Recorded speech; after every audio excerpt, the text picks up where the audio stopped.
Sa isang tahimik na umaga, hindi lubos akalain ni Gerald ang isang balitang yayanig sa kanyang mundo. Namatay? Paulit-ulit niyang binasa ang mensahe mula sa kamag-anak. Isang aksidente, isang batang naulila, isang trahedyang hindi niya inasahang darating. Oo, nakakalungkot ang pagpanaw ng mag-asawang sina Helen at Tomas. Lalo pa at bata pa sila. May iniwang 10 taong gulang na anak. Pero hindi maikakaila ni Gerald. Hindi naman sila ganoon ka-close. Bagamat may halong pagkabigla, hindi siya dinapuan ng matinding pighati. Mas naaawa siya sa batang naulila. At gaya ng inaasahan, hindi sasama ang asawa niyang si Marisa. Han, hindi na ako sasama. Hindi ko naman kilala si Helen ng husto. Tsaka may mga klase ang mga bata. Si Juliet may art lesson, tapos si Monmon may swimming. Abalang sabi ni Marisa habang hinahanda ang mga bata. Alam ni Gerald na ganito talaga si Marisa. Isa itong nanay na laging nakaalalay. Yung tipong kahit isang saglit na pagbitaw sa kamay ng anak, may masamang mangyayari. Hindi niya ito masisisi. Kaya siya na lang ang pumunta sa burol. Tahimik ang kapilya. Puno ng puting bulaklak at may mga hikbi ng ilang taong nagluluksa. Karamihan ay katrabaho ni Helen. Kakaunti lamang ang kamag-anak. Lumapit kay Gerald ang kanyang matandang tiyahin. Pulang-pula ang mga mata dahil sa pag-iyak. Gerald, ang lungkot nating magkita sa ganitong dahilan. Kawawa naman sina Helen at Tomas. Bata pa. At yung anak nila, si Eugene, 10 taon pa lang. Sinundan ng tingin ni Gerald ang tinutukoy ng tiyahin. Isang batang gusgusin, batang lalaki at halatang pagod sa pag-iyak. Isang batang biglang nawalay sa magulang. Hindi maiwasang magtanong ni Gerald. Wala bang kukuha sa kanya? Sa bahay ampunan ba siya mapupunta? Humugot ng malalim na buntong hininga ang tiyahin. May mga kamag-anak pero hindi nila kaya. Yung kapatid ni Helen may asawa na bedridden, may 2 anak at nakatira pa sa magulang na may sakit. Yung kapatid naman ni Tomas, kapapanganak lang ng kambal, may 2 pa siyang maliit. Ako naman 70 anyos na at hirap na sa katawan. Gerald, ikaw at si Marisa ang tanging may kakayahan. Parang may malamig na hangin na dumampi sa kanya. Hindi niya inaasahan yon. Pero sa isip niya, kung wala nang ibang maaasahan, sino pa? Unti-unting lumambot ang puso niya nang maalala ang sarili. 20 taong gulang siya nang mamatay ang kanyang sariling ina. At masakit yon. Paano pa kaya ang 10 taong gulang na batang ito? Kaya napabitiw siya ng isang desisyon na magpapabago sa buhay ng kanilang pamilya. Sige ho. Kung talagang wala nang iba, kukunin namin si Eugene. Tahimik ang biyahe pa uwi. Ramdam niya ang bigat ng responsibilidad na dala niya. Hindi niya agad kinuha ang bata. Kailangan pa niyang ihanda ang bahay at ihanda ang pamilya. Pagdating niya, sinalubong siya ni Marisa. Oh, kumusta Gerald? Mahirap ba? Mabigat. Pero may kailangan kang malaman, Marisa. Si Eugene, yung anak ni Helen, 10 taon pa lang at mukhang kailangan natin siyang kunin. Wala nang ibang pwedeng kumupkop. Tumahimik ang buong sala at sa wakas, nagsalita si Marisa nang may bahagyang kaba. Gerald, teka lang. Hindi yan basta-basta. May mga anak na tayo. Hindi natin alam kung paano sila magre-react. Oo, may pera tayo, pero hindi lang naman pera ang kailangan dito. Iba ang tono ni Marisa ngayon. Tila may takot, may pangamba. Ngunit si Gerald, nagpasya na. Alam kong mahirap at halos ikaw ang mag-aasikaso. Pero kaya natin to. Bata pa lang siya at kailangan niya ng pamilya. Napatigil si Marisa. Doon niya naunawaan Nakapako na ang puso ng asawa niya sa desisyong iyon.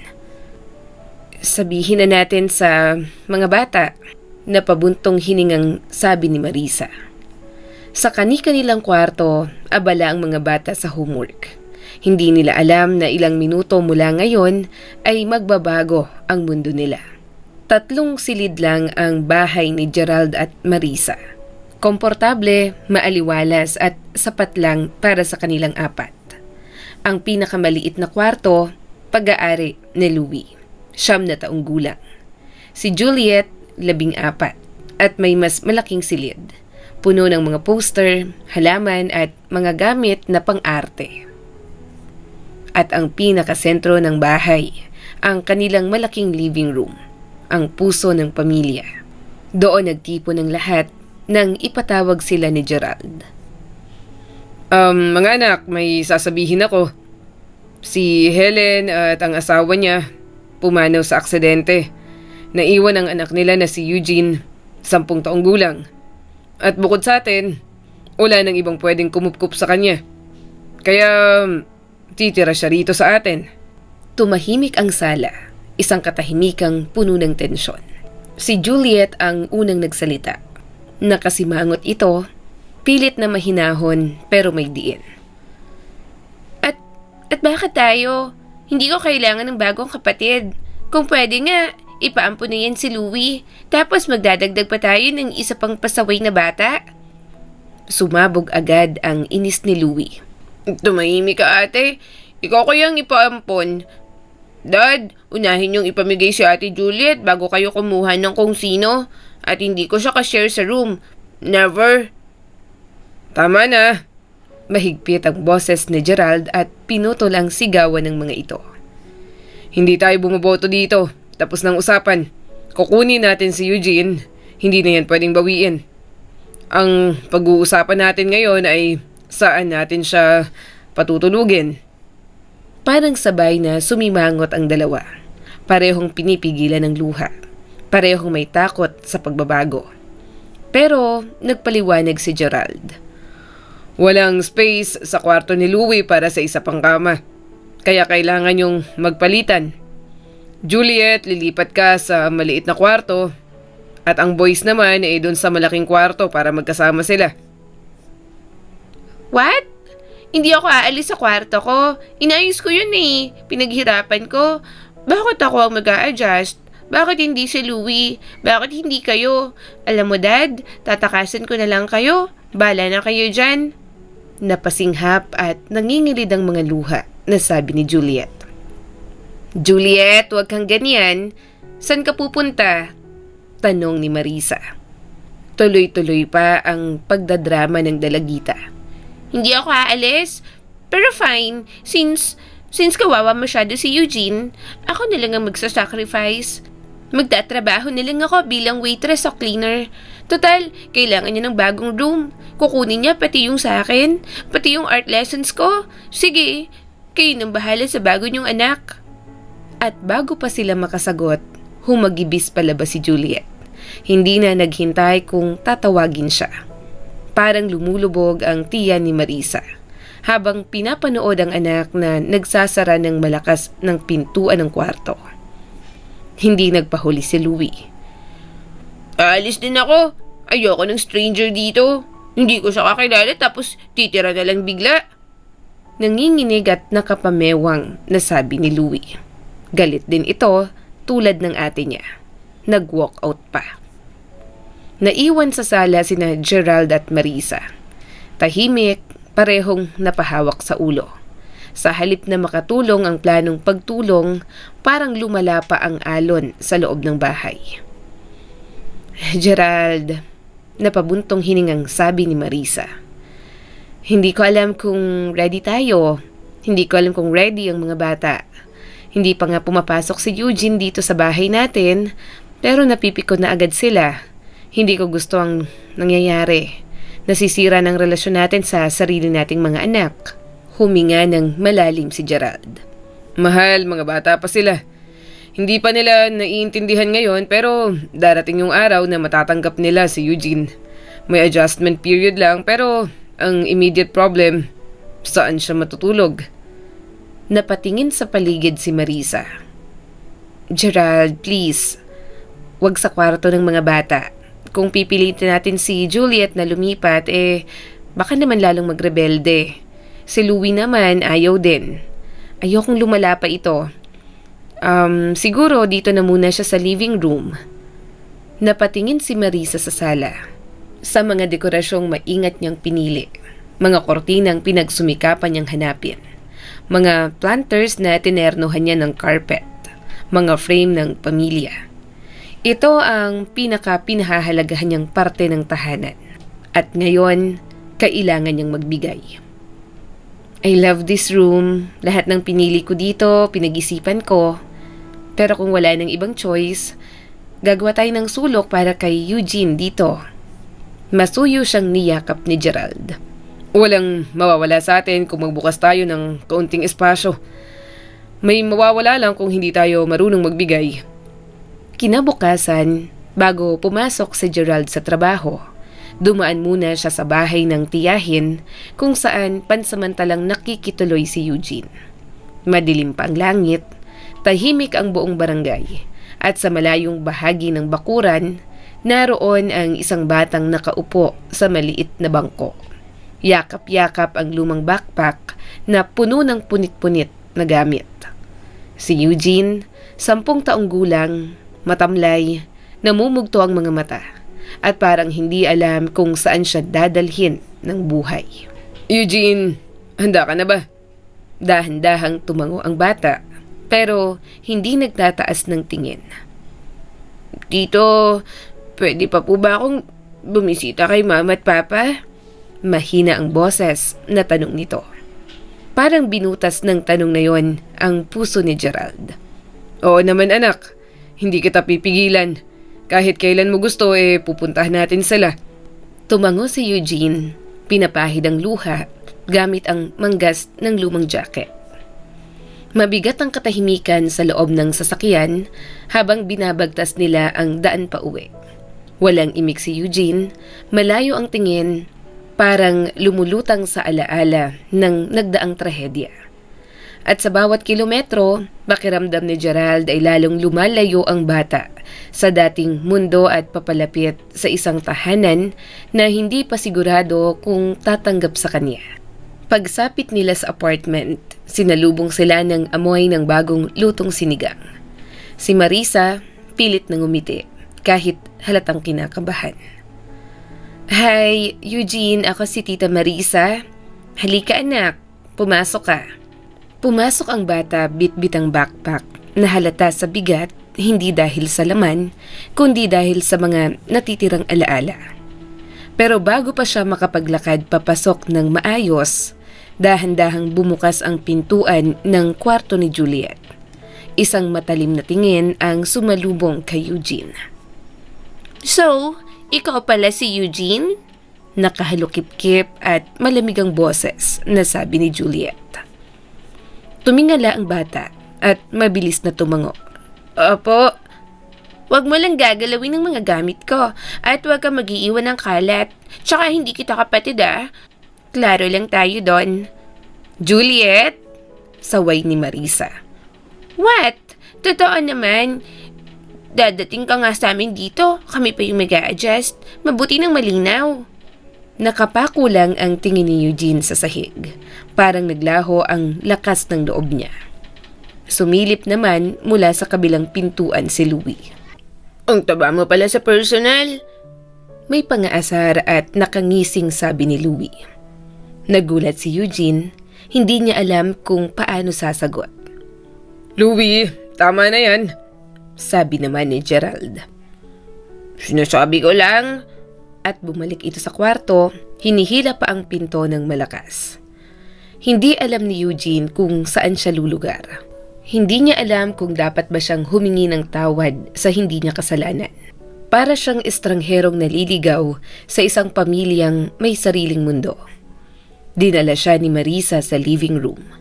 May maliit na kama, isang lamp, at isang kahon na para sa mga gamit.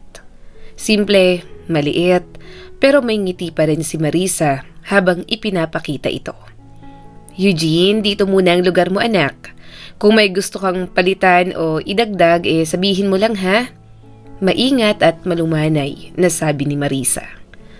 Okay lang po tita, hindi po ako hihingi ng kahit ano. Anak, hindi mo kailangan magtipid ng sarili mo dito. Pero hindi na sumagot si Eugene. Tahimik siyang naupo sa gilid ng kama. Kamay na mahigpit na kumakapit sa strap ng backpack. Parang takot itong maagaw.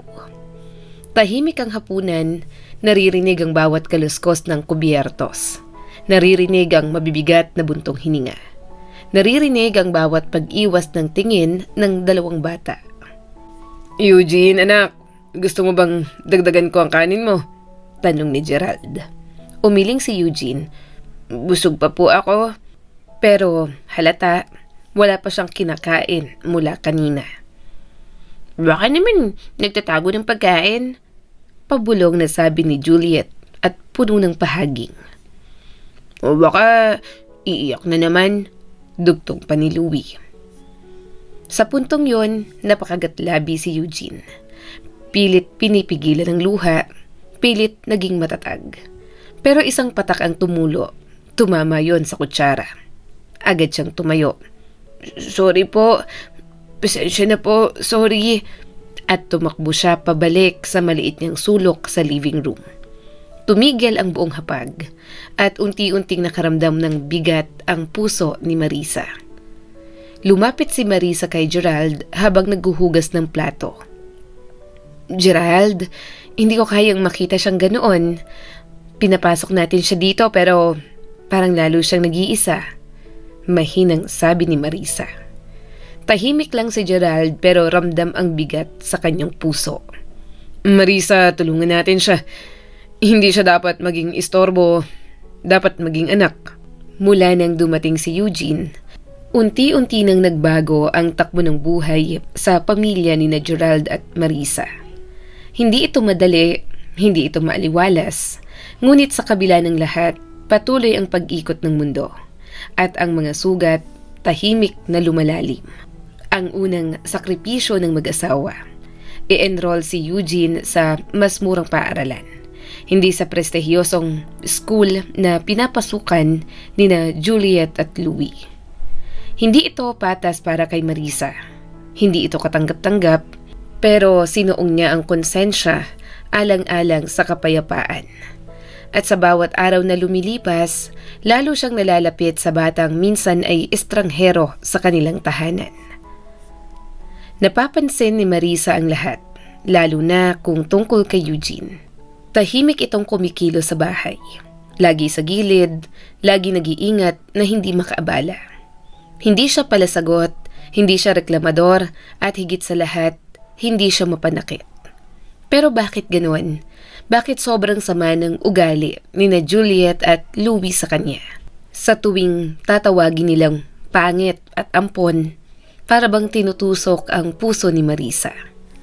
Hindi man umiiyak si Eugene sa harap nila, nakikita niya ang pamumula ng mata, ang pagbaba ng balikat, at ang panginginig ng mga labi. Lumipas ang ilang taon, lumawak ang negosyo ni Gerald. Guminhawa ang buhay at natupad na rin nila ang pangarap na lumipat sa mas malaking bahay sa subdivision. Bawat bata ay may sarili ng kwarto, may espasyo, may privacy. Pero hindi kasama doon ang pagbabago ng puso. Si Juliet at Louie hindi pa rin matanggap si Eugene. Hindi pa rin nila matanggap ang bigat ng presensya na kahit kailan ay hindi nila hinihiling. Si Marisa naman, habang lumalaki ang bata, lalo siyang nahuhulog sa kabaitan nito. Walang masamang ugali si Eugene. Walang kasinungalingan, walang reklamo. Isang batang may malinis na puso sa mundong marumi sa galit ng iba. Maraming beses na nahuli ni Marisa si Eugene na hindi binibili ang baon nitong pera para sa sariling pagkain. Bakit? Para bumili ng pagkain sa pusa doon sa mga palaboy malapit sa kanila. Naantig naman ang puso ni Marisa habang pinagmamasdan si Eugene mula sa bintana. Paano kaya nagagawa ng batang ito na isipin pa ang iba kahit kulang na kulang siya sa pagmamahal. Ngunit para sa magkapatid na sina Juliet at Louie, isa na namang dahilan yon para pagtawanan si Eugene. Ayan na naman si veterinarian wannabe. Baka pati daga ampunin mo, sabi ni Juliet. Mag-ipon ka na rin kasi ng rabies shot, sabi naman ni Louie. Tahimik lang si Eugene. Hindi siya nagsusumbong, hindi lumalaban, at hindi na rin sumasagot. Parang tanggap niya na yun ang kapalaran niya sa bahay ng mga ito. Ang mas masakit sa lahat, unti-unti na ring nagbabago ang ugali ni Gerald. Lumalamig, lumalayo, at mas madalas nang naiinis kay Eugene. Marahil dahil sa impluwensya ng tunay niyang mga anak. Marahil dahil sa hindi matapos-tapos na sama ng loob. O baka dahil napipilitan lang talaga siya noon at ngayon ay nagsisisi na. Isang gabi, sobra mo nang pinalaki ang batang yan, naiiritang sabi ni Gerald habang kumukuha ng tubig. Tingnan mo, lalo pang tumataba. Nakakahiya. Hindi siya mataba, Gerald. Malaki lang talaga siya at mabait siyang bata, sabi naman ni Marisa. Mabait? Mabuti pa, ipavet mo na yan. Palaging hayop ang inaatupag. Baka marunong na siyang kumahol. Gerald, ano ba yung sinasabi mo? Napatingin si Marisa sa asawa at nasasaktan. Nag-iipon siya para pakainin ng mga pusa. Wala siyang ginagawang masama. Umikot ang mata na Gerald at malamig ang tingin. Oo nga, siya na. Siya ng pinakamabait. Mas mabait pa sa tunay mong anak. Baka nga, mas mahal mo pa siya ngayon, ano? Parang sampal ang huling salita. Hindi yun ang ibig kong sabihin. Mahina at nangingilid ang luha, nasabi ni Marisa. Mas lumala pa ang sitwasyon. Natutunan ni na Juliet at Louie kung paano manipulahin ang galit ng ama. Isang basag na vase. Si Eugene ang may sala. Huling slice ng cake na kinain nila, si Eugene daw. Pangit na grades, inistorbo raw sila ni Eugene. At bawat pagdaing nila ay puno ng pagkukunwari. Lalong lumalalim ang pader sa pagitan ni na Gerald at Eugene. Isang hapon, bumukas ang pinto. Pumasok si Eugene, may pasa sa mata, may dugo sa ilong. Napatili si Marisa. Eugene, anak! Anong nangyari? Ang batang hindi kailanman lumalaban, ngayon ay duguan. Dahan-dahang naglabas si Eugene ng isang maliit na kuting. Basang-basa at nanginginig. Tita, 3 lalaki po. Itatapon nila dun sa lawa. Hinabol ko po. Hinata ko. Binugbog nila ako pero naligtas ko naman po yung pusa. Proud pero nanginginig na sabi ni Eugene. Parang kinurot ang puso ni Marisa. Tita, pwede ko po bang alagaan? Ako na pong bahala. Maglilinis ako. Magpapakain. Please po, tingnan niyo po siya. Ang liit-liit niya. Pakiusap ng bata. Huminga ng malalim si Marisa.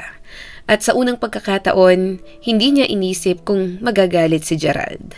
Hindi niya inisip kung ano ang sasabihin ng mga anak niya. Oh anak, sige, ati na siya. Nakangiting sabi ni Marisa. Lumipas ang panahon, lumaki na ang mga bata. Si Juliet ang unang lumipad palayo. Isang mahusay na artist, pinadala ng ama sa Rome para mag-aral. Pero bago pa man siya umalis, para bang matagal na niyang iniwan na walang puwang sa puso ang sariling ina.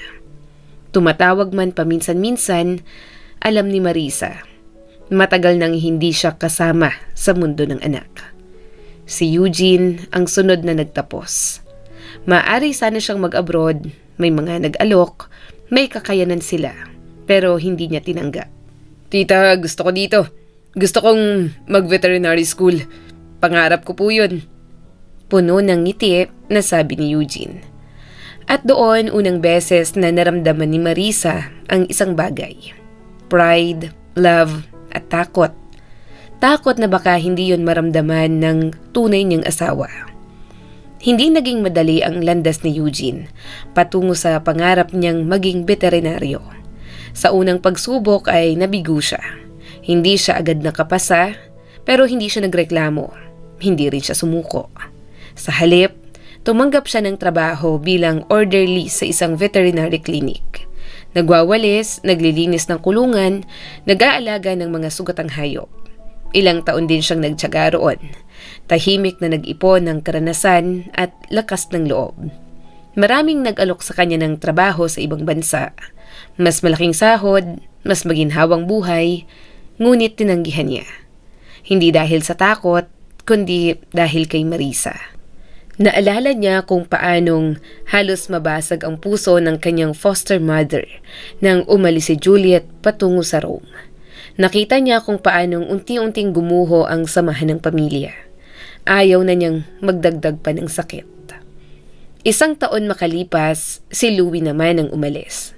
Walang drama, walang paalam na mahaba, walang luha.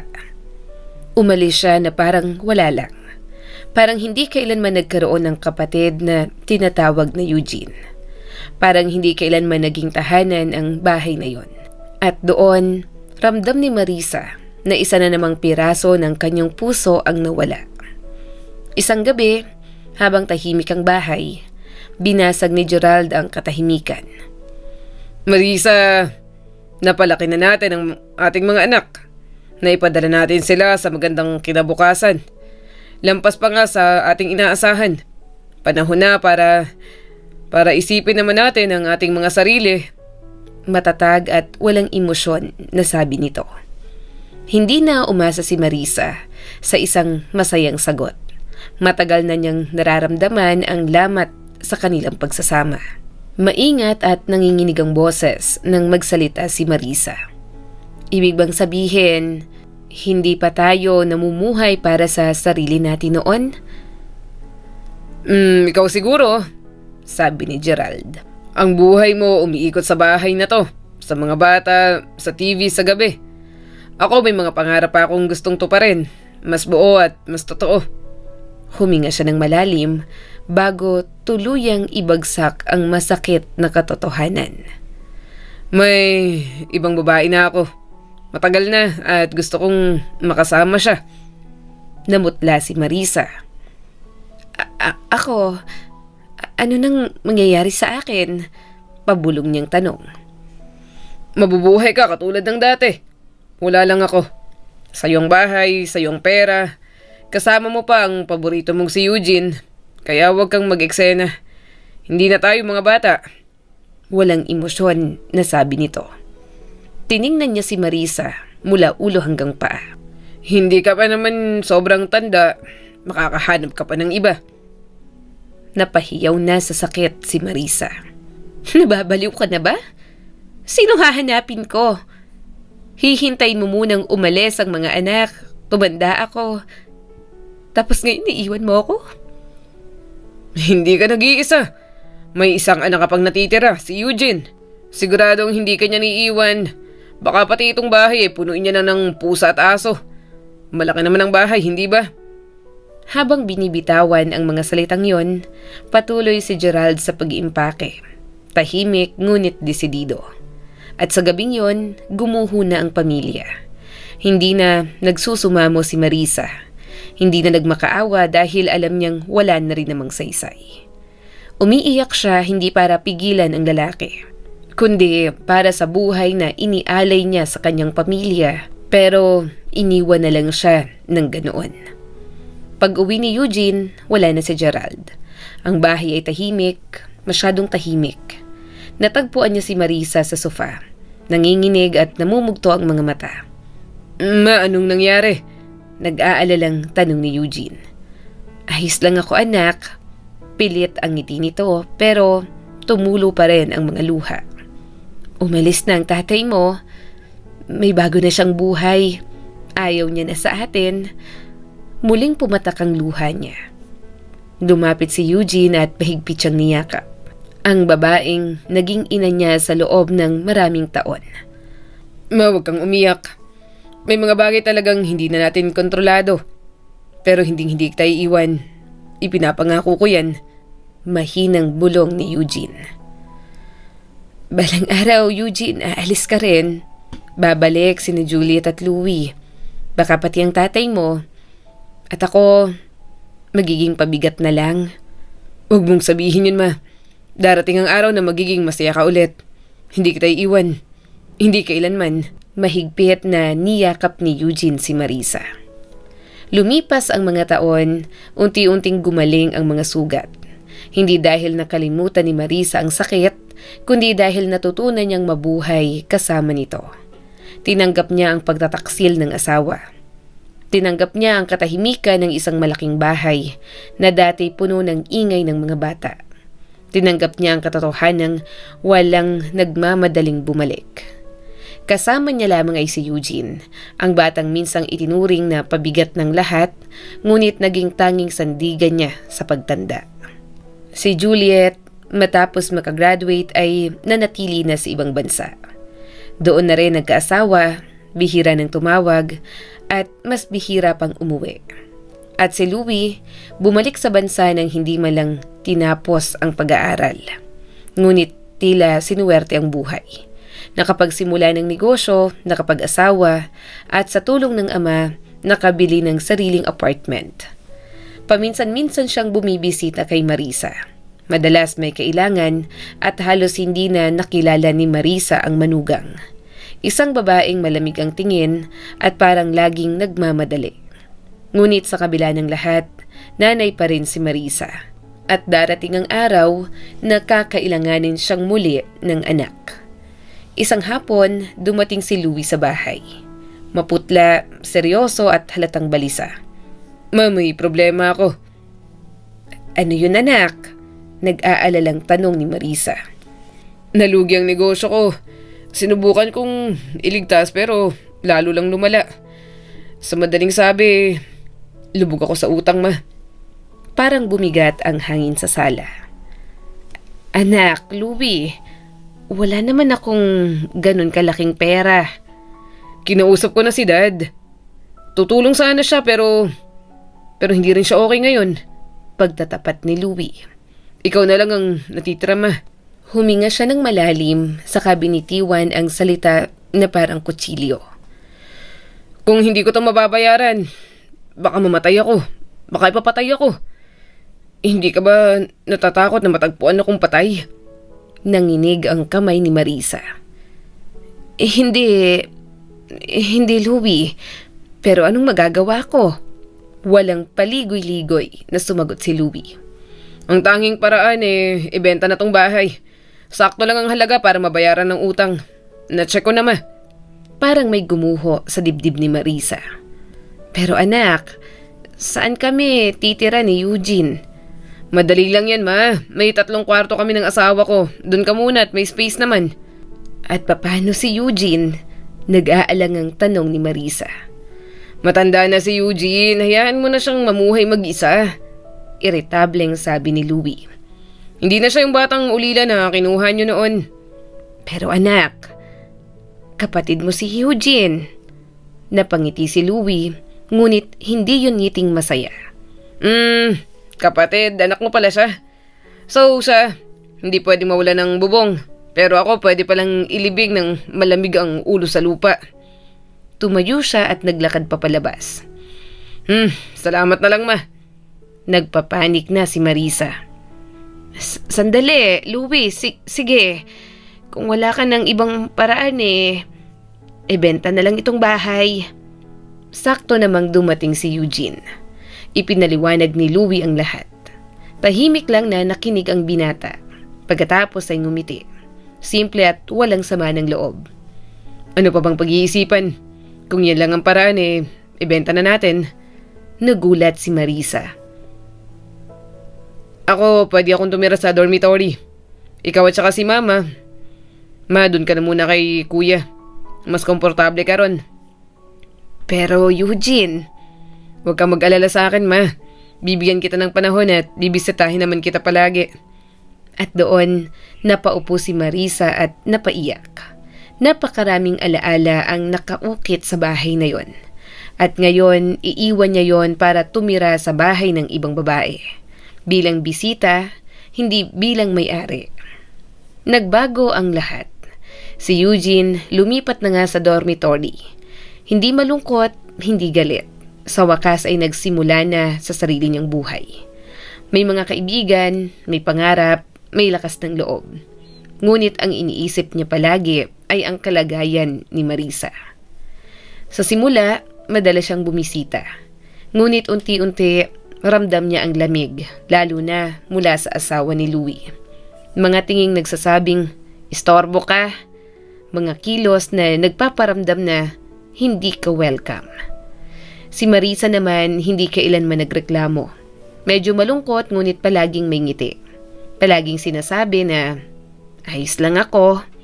At unti-unti naniwala si Eugene. Anak niya si Louie. Hindi niya pababayaan ang sariling ina. Bagamat sa puso niya may bumubulong na takot.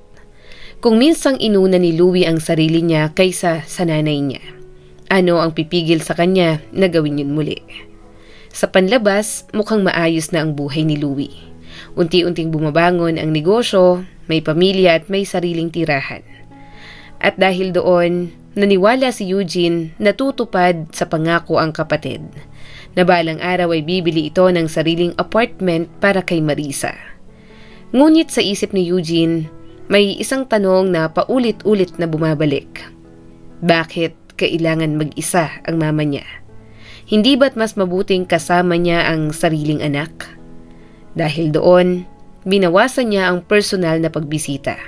Mas dumalas ang tawag hanggang sa pati ang mga tawag ay unti-unti nang nawala.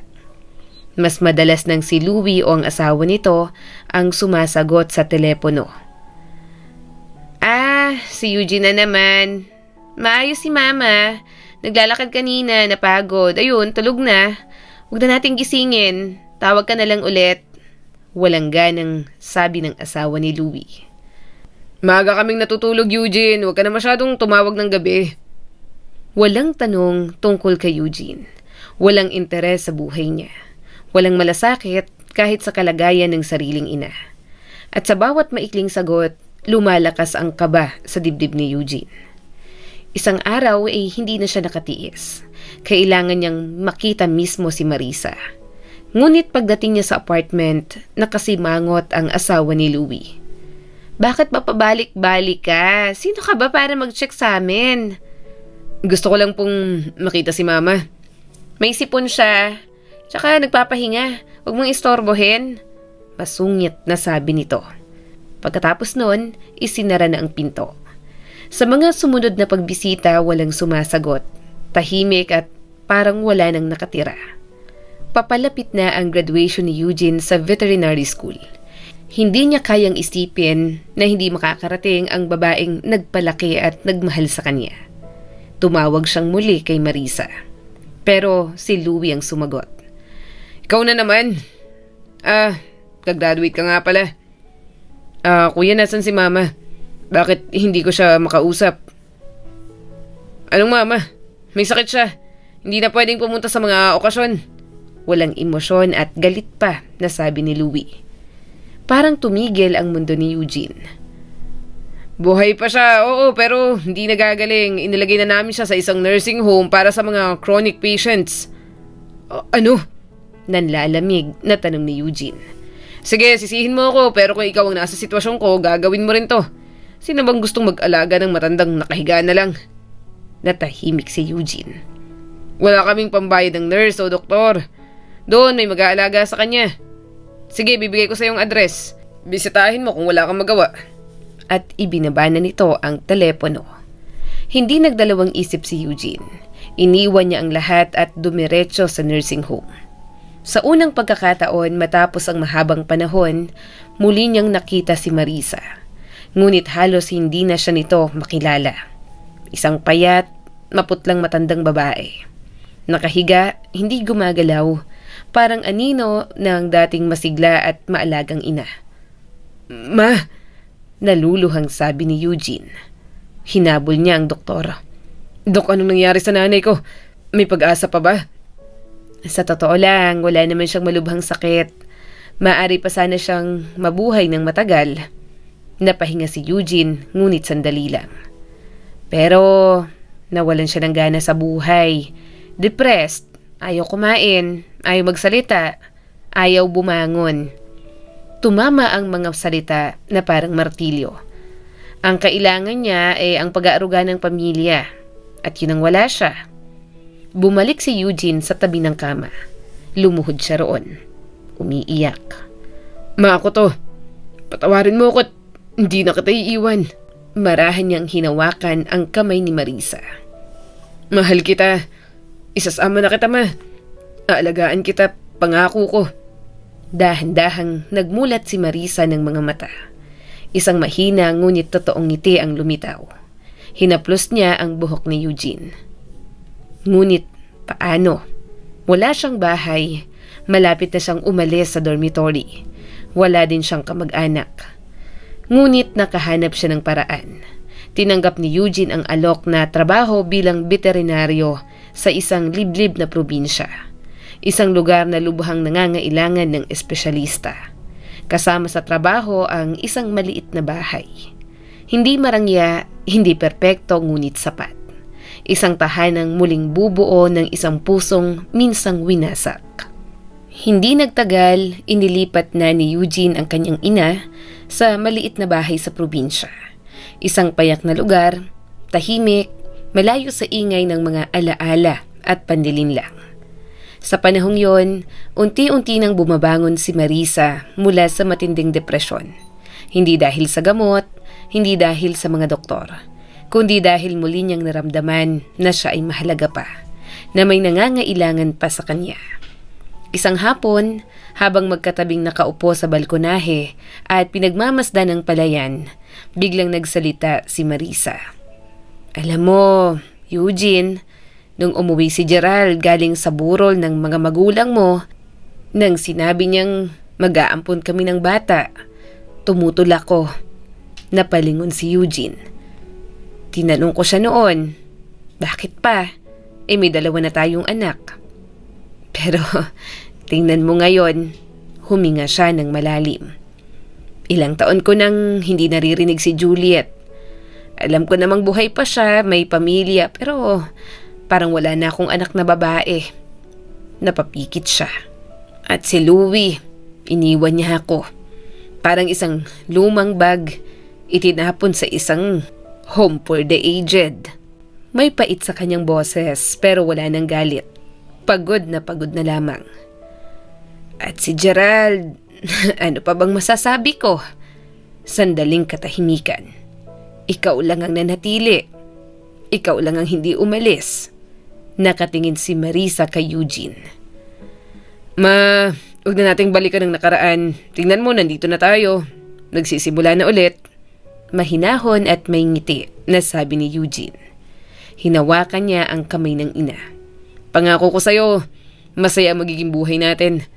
Napangiti si Marisa ng bahagya. Eugene, patawarin mo ako noon. Ayaw kitang kunin. Hindi kita gusto. Nagulat si Eugene. Sino ba namang gugustuhin umampun ng estranghero? Pero tingnan mo ngayon, sino ang naging pinakamalapit sa'yo?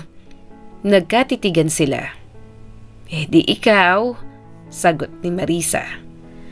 At doon nagsimulang muling mabuhay si Marisa. Araw-araw na paglalakad, sariwang hangin, masusustansyang pagkain. At higit sa lahat, walang kondisyon na pagmamahal ng anak na hindi niya isinilang, ngunit tunay na nagmahal sa kanya.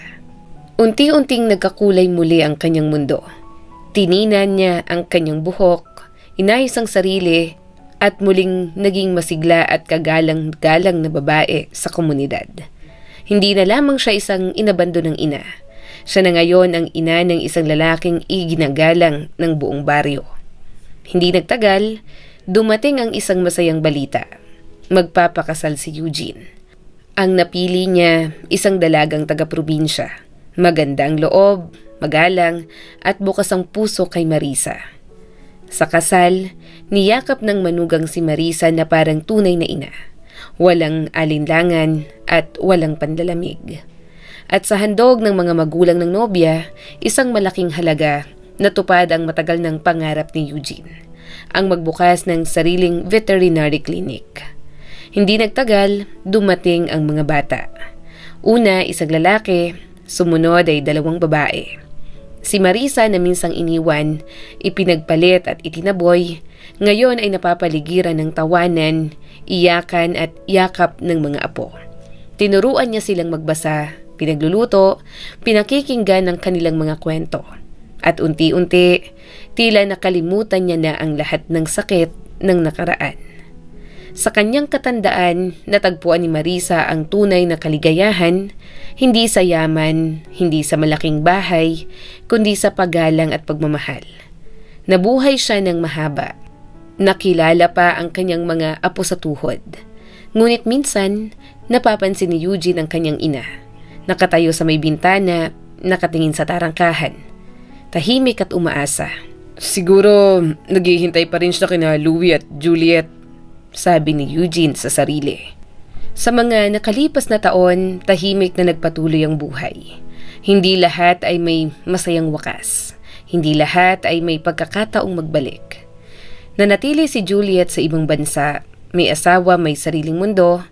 Paminsan-minsan may balitang dumarating, hindi direkta kundi mula sa mga kakilala. Hindi naging masaya ang kanyang pagsasama, naghiwalay sila ng kanyang asawa. Wala din silang naging anak. Sa gitna ng tagumpay sa sining, may mga gabing mag-isa siyang umiiyak. Hawak ang lumang sketchbook. Doon nakatago ang mga guhit ng isang bahay. Isang sala at isang babaeng matyagang nakaupo sa sofa.